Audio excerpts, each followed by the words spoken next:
to wake up, right? Because it's cold. You still want to stay up in bed and wake up late, but you chose to be here, so thank you very much.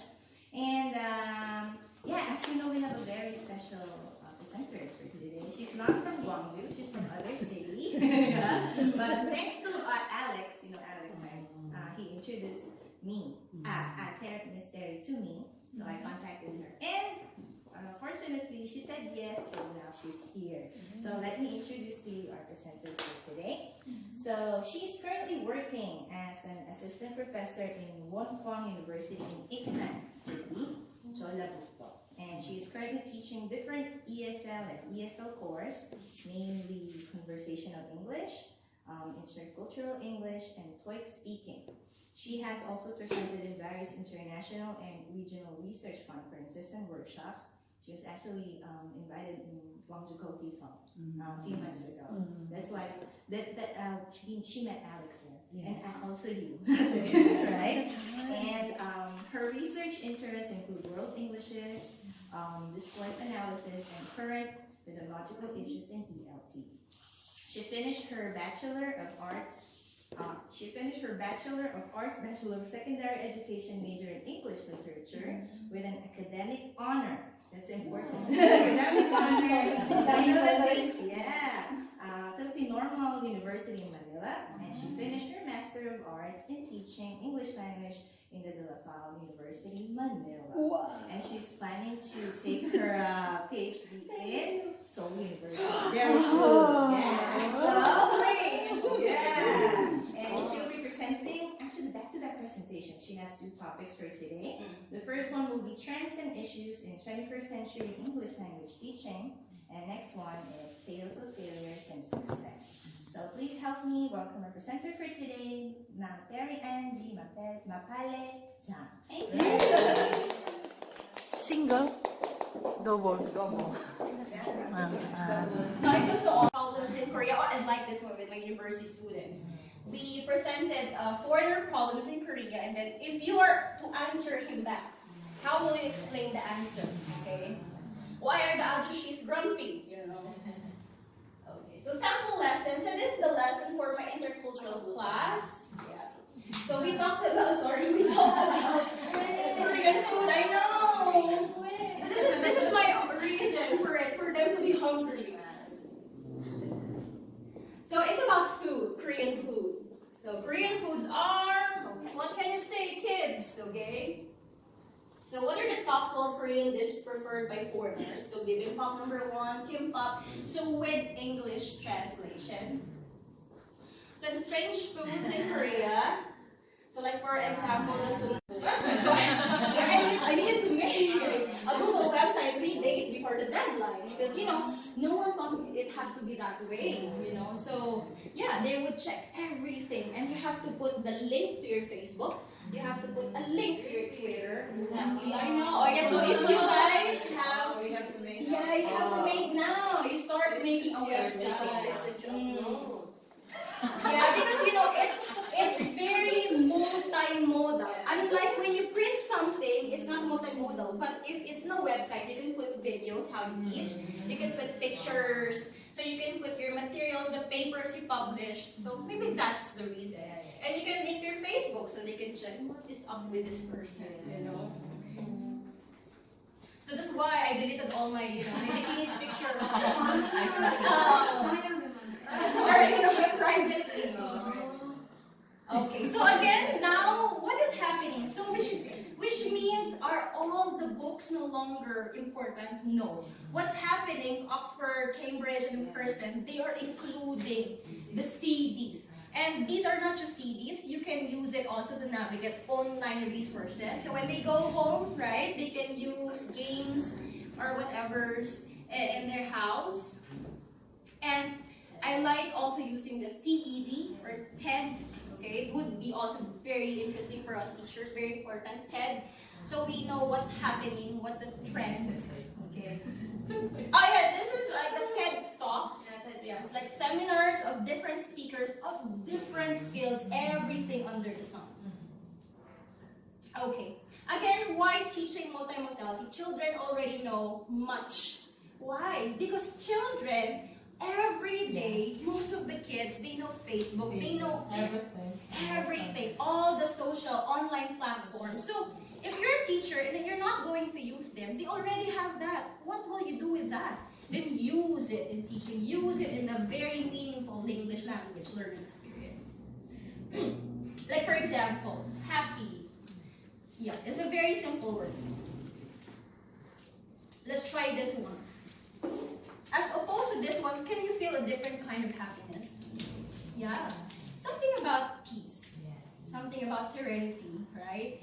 So when you're about to reflect, when you're looking at the falls, when you're in the beach, right? So, you know, that's very peaceful. Different happiness. How about this one? Different happiness, right? As compared to this one. How about this one? That's a different happiness too. But for some, it's not sometimes happy, right? Yeah. Because yes, when I presented this, sometimes, no, it's not happy.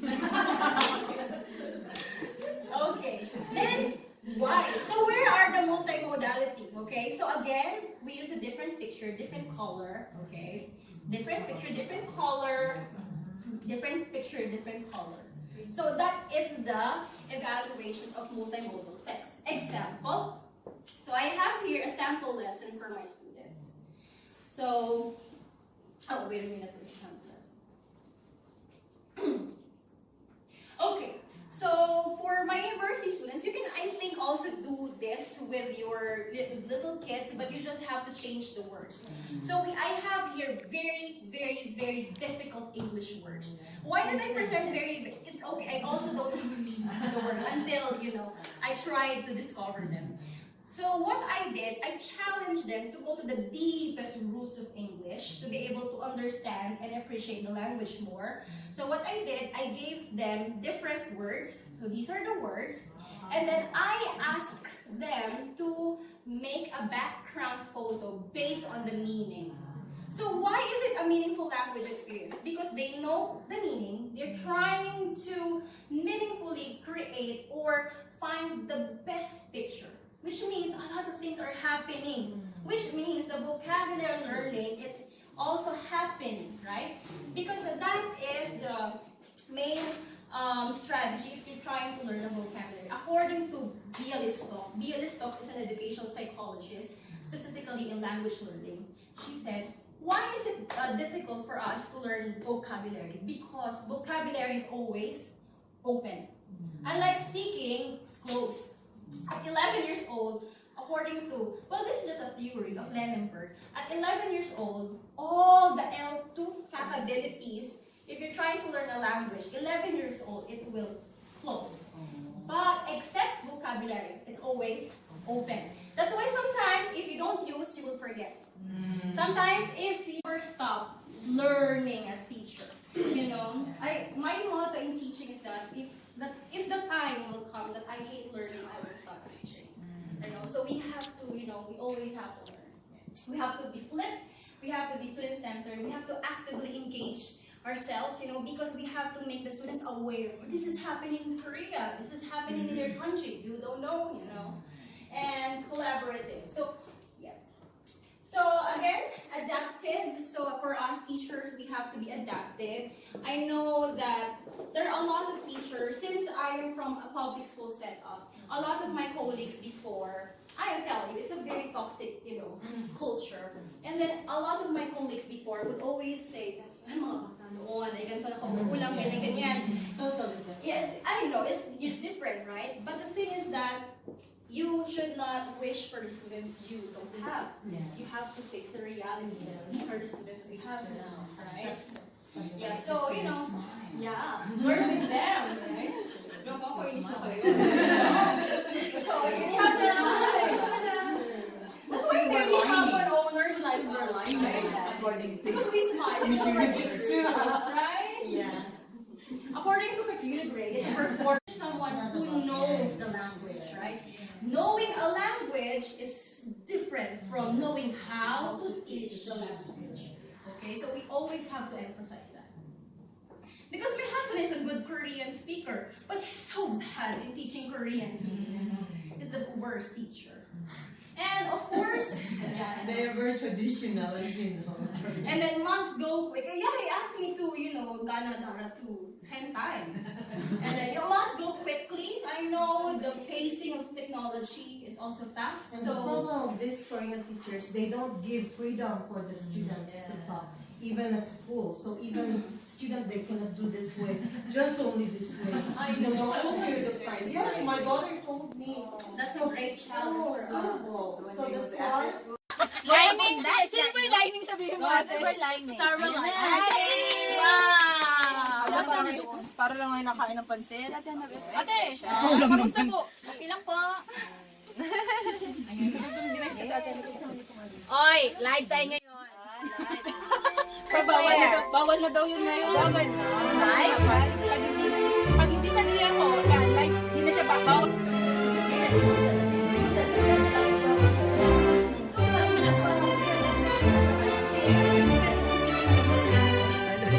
Kaya nga. Sana hindi mo lang sinabi.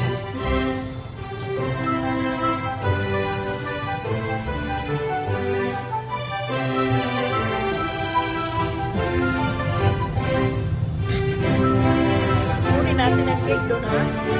Sa ano na yun? Kaya may tumawagan tayo. Hanapin kasi bakery. Maaga ako punta sa bahay mo. Anong oras magklase mo doon? Ay, next Tuesday, Christmas Eve. Oo nga pala. 27th, Happy New Year. Wala pala. Next Tuesday, wala. Christmas. Ihatid mo lang ako doon sa cake. Isang cake sa isa sa akin. Dalawa Ay, kasi. ano na lang. Kailan? Monday morning. Eh, meron akong ano.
Bye.